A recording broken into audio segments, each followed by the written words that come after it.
Well, good morning, everyone. Oh, jeepers, we've got a bit of stuff glowing in on behind me. I didn't look at that. Anyway, we're back in VUDA Marina here. We've been out for 3 days or so, checking out the local islands and bits. Kind of nice. Oh, that's a bit glary, eh?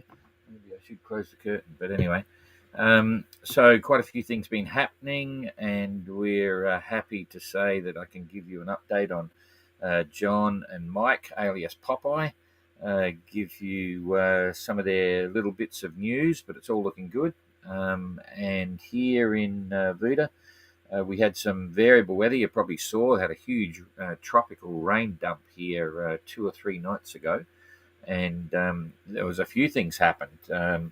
We were out at another island just down the road, and it did rain and it blew in bits and pieces, but we were still probably about 20 miles or 15, 20 miles off the main island of Vitilevu, where there are mountains and bits and pieces, and it's pretty clear that the conditions back here on the main island were a lot more severe. So they had truckloads of rain, I reckon 250 mils in a few hours, and lots of wind and so on. And you probably saw that Christian got a bit of an electric boot. Fortunately, it was just a boot, not a shock, because that could have been a lot more severe. But anyway, he survived. And a few other little issues. Dan apparently drowned his electric outboard. It was on charge at the time. That might have done something. And Jasmine was pretty happy because she did a leak test on her boat because she'd redone all the deck gear and so on.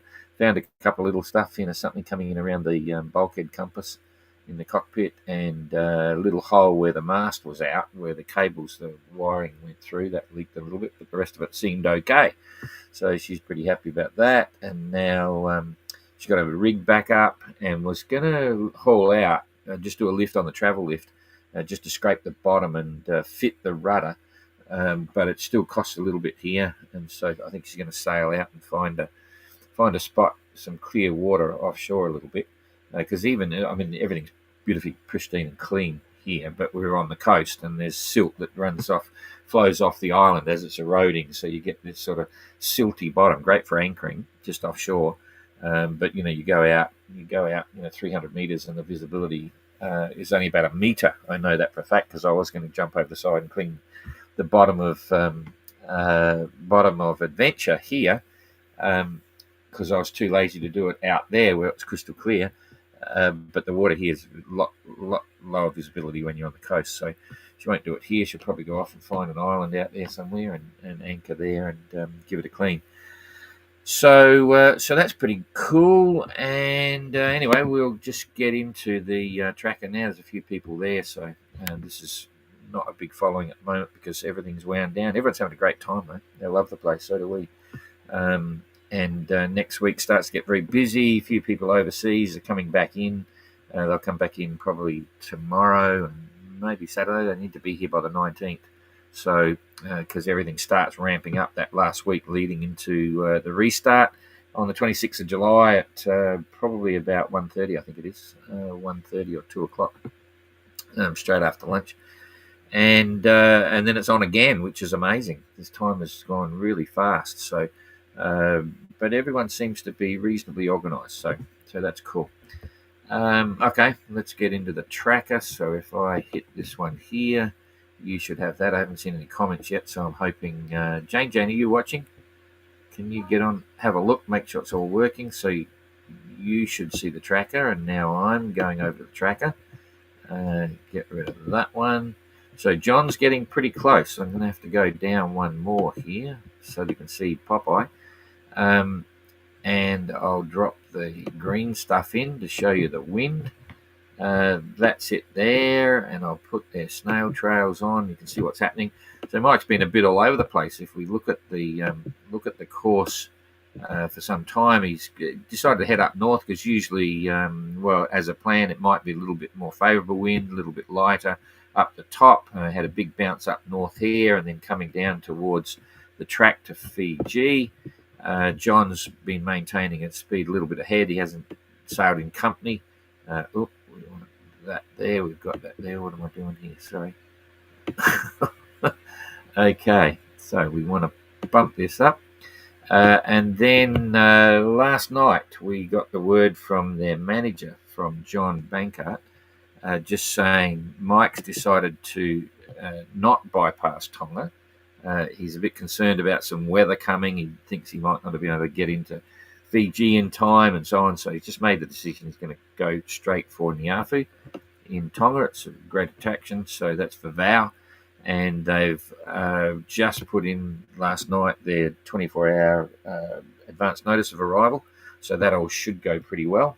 And he'll be stopping in Tonga. Now, that probably means that he'll miss the fleet, the restart. I'm not sure how long he's staying, but it's always once you stop, once you get there, the last thing you want to do is it takes you a day to sort of get settled and clear customs, immigration, all that sort of stuff. And it's a pretty nice place. I think everyone saw that. The Tongans are great people. For VOW's a bit of fun. So I doubt whether he's going to leave in a hurry, but it takes about 5 days to get from Tonga to 5 days to get from Tonga to VUDA Marina in Fiji. So subject to the weather, and the clock is ticking. We're basically 9 days away from the restart. So that means he'd only be able to stay for a couple of days and then have to take off again. So let's wait and see. He may miss them. But as you probably know, that Mike's not racing anymore. He's conceded back in Panama that he's on a voyage, and he's pretty much agreed that he won't go past Fiji. And he will sail around the area for a while, enjoy the Pacific, enjoy Fiji, Tonga, wherever else, and then eventually sail back to Australia. So that's the go there. He's currently making, the position's only a few minutes old, making 3.1 knots, doing okay, 74 miles out from, 74 miles in the last 24 hours, and he is only around about, I'll just build this up a bit just to make it a bit more relevant. He's around about 30 miles from Tonga. 30 miles. He should be in at 8 o'clock in the morning here now. So 6 and 4 is 10. He's only got to average 3 knots to get into today. He's got to go around the corner, so he's going to be into the VOW by late today. He should be in before dark, so that should be a reasonably easy approach. Not sure. He's got 2 electric outboards on board. He had the e-propulsion unit, and they left him on the back of the boat. Had some issues, left him on the back of the boat for quite a while across the Atlantic and blah blah blah. Had some connection issues, needed another motor to get out of Panama, so bought another one. Bought a Mercury electric outboard, so he's got both of them on board. But I'm not sure whether he did. I don't think he got the e-propulsion going again. So hopefully he's got some batteries there, and he'll have fun in Tonga.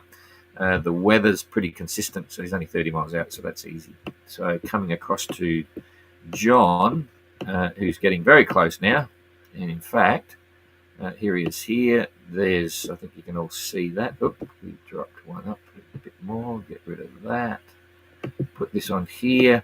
Nice sailing for John. He's currently making 4.4 knots, did 108 miles in the last 24 hours. Been enjoying trade wind sailing.